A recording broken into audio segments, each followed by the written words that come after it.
Welcome to Let's Fix Things. So today I'm going to do a real quick video. Broken brake line. I actually took it out of the truck. The brakes right here.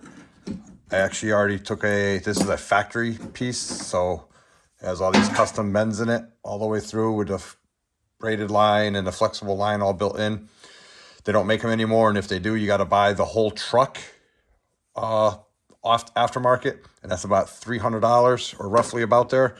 So this is a brake right down here at the very end. So I went and got a piece of copper, same size, lined it up.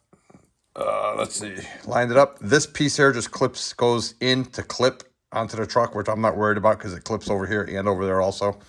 So I got a 12-inch piece of the same size brake line, bent that little bracket, that little zigzag in here and over here. It's like a little zip, just so that two ends meet up. Bent it with a brake line bender. Now the next step is to mark my end, which is right here. I'm going to cut it with a little pipe cutter right there. Motion detected. Okay, as I was saying, I lined it up, made my mark. Now I'm just going to take a little pipe threader or a pipe cutter I got at Harbor Freight. I'm going to put it on there. I'm not going to video it. I'm going to try to make this video real short. I'm going to cut it on that line, and then I will show you, and we will learn together on how to make a flare fitting to accept this end. It has to have a double flare with a fitting on it. And that's going to be right around here, right on the straight section. So let me cut that and I'll get back to you. I'll try to show you real quick. To cut it, you put the pipe cutter on there, do a rotation a couple times around, crank it tighter, a couple times around, very little, a couple times around, a couple times around, a couple times around. Basically, there's a little cutting wheel in there, and it's cutting it as you turn it around. Turn it around. These are stainless steel, I do believe. These are tough lines. These aren't the copper ones. This old factory one. Tighten it. Go around. Go around.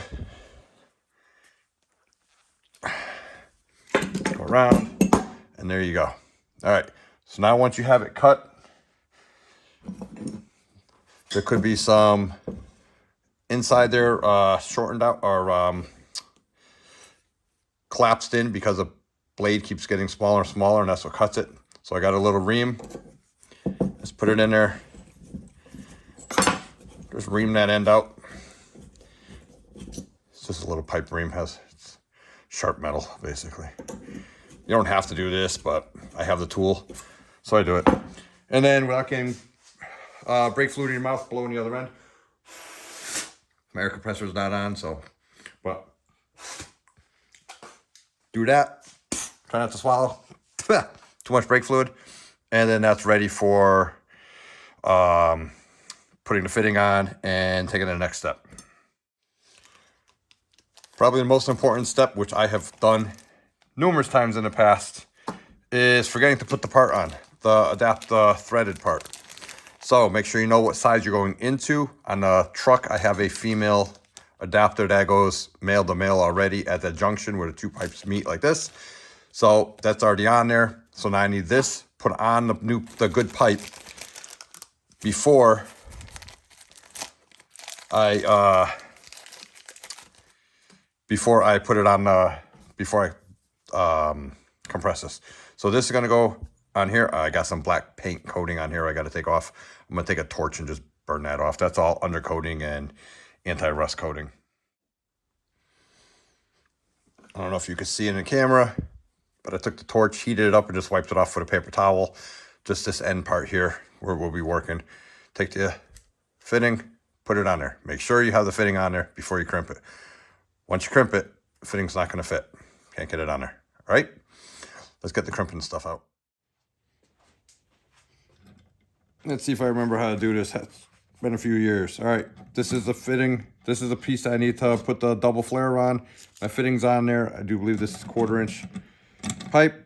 Put it in here, snug it up. I actually put a clamp on this to this little piece of wood I have working on.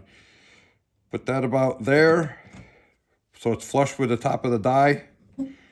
Crank this tight without knocking over my work this, because this is just a piece of plywood sitting on something like that. And I'm gonna get some oil. That's the next step. So I have the pipe sticking out through the bracket to the height, the depth of the width of there, just to the first shelf right there. So that's about approximately where it is. Make sure it's tight. Take some oil. That's just transmission fluid. I use it for everything. Take my die. Stick my die in there.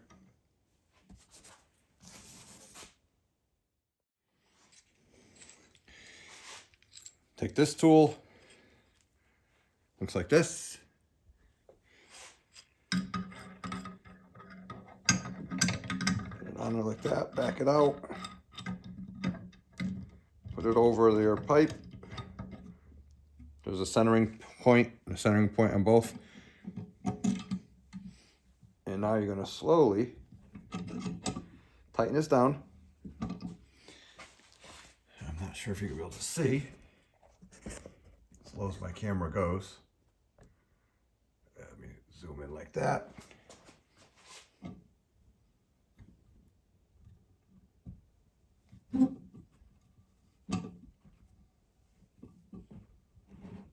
Just until that touches the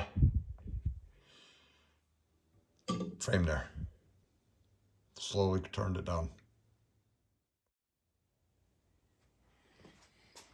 So once you screw it down with the die in there, take it off, slide it to the side, take the die, pop the die out, put it to the side.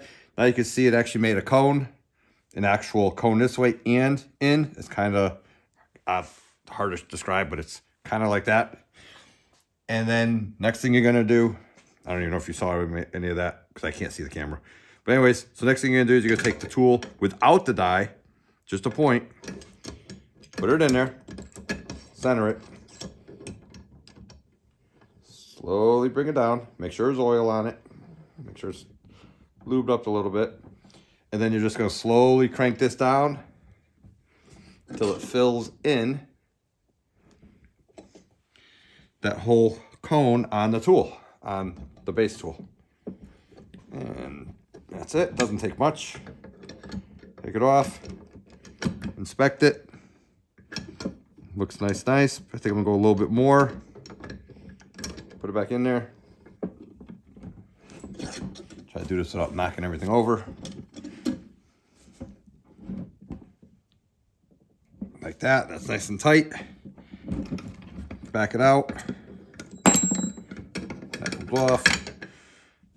There's that. And this is what a factory one looks like. And that's what the new one looks like. So let's loosen this up.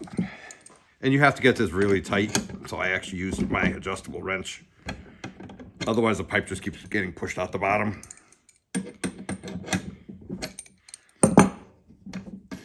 Like that. Look out below. Like this. Anybody who actually does work knows tools fall all the time. So I'm not worried about editing all that crap out. Open this up, pull it out, put it over there. And let me see what the camera is. There it is. And there's the fitting. So that, let me back you back out a little bit. That is a fitting. That's what a factory one looks like. Looks pretty close. Pretty close. In the past, I've tightened it so tight the second time it actually cracks here, even, you know, to the point where it's not a seal. So I kind of don't go too crazy on it. So there, and that's good to go. Back you out a little bit more. Then we're gonna take the bent piece. You should be able to see. The bent piece goes, I do believe, this way. And there it is. And now put this piece in once this piece is back in the truck. I'm not sure what direction that goes. I forgot which way I bent it. But anyways, it is like that, making up that difference. So that's how you make the flares on a pipe, or you splice in a brake line. So I think each fitting was a couple of dollars. I think this piece was $12. I had the tool. These were probably $2, $3 a piece. Same with this, $2 or $3 a piece. I had this tool, and I had this flaring tool. I only use this a couple times, but it pays for itself. This is just a cheap Harbor Freight one. This tube bender I've had for, oh my gosh, 20 years. Only used it a handful of times, but every time I've used it, it saved me. So I always keep it. I always try to make sure I don't lose it. And that's it. So that's how you fix your brake lines. So now it's just gonna put it back in the truck, bleed the brakes. Not gonna show any of that. I got too many other things I'm trying to deal with. So, but yeah, good luck. Oh, and there's metric pipe, and there's metric thread, and standard thread and standard pipe. So this is 1/4-inch pipe. This is 1/4-inch pipe, 7/16 24 thread. So basically what I do is I took the piece out and I brought it to the automotive shop so I could line it up myself to make sure it was the right one. The last thing you want to do is strip the piece that's on the truck. You strip the piece that's on the truck by cross-threading metric into standard or standard into metric, game over, start all over. So, and you can do this in the truck if you have access to it. For me, I have half the truck already apart working on something else, so I just decided to take the rest of the pipe out and get a nice, clean, easier job. And then that way I can video it a little better for you. Don't mind a messy garage. Don't mind a messy workstation. Enjoy. Don't forget to like and subscribe. Have a good day. Talk to you later. Here's the location that I put the brake line in. Let me zoom in here. You can see the old fitting, the male-to-male adapter. That's a new piece. And that piece over there is where I cut and spliced it in. So the brake was basically right around here, right around there. So I was able to reuse that piece, or that junction union right there, and I put another union up there. All that's left is to, and you can see I'm underneath the truck. That's the oil filter and that's the oil pan. All I need to do is add some fluid, bleed the brakes, and it's done. Thanks for watching.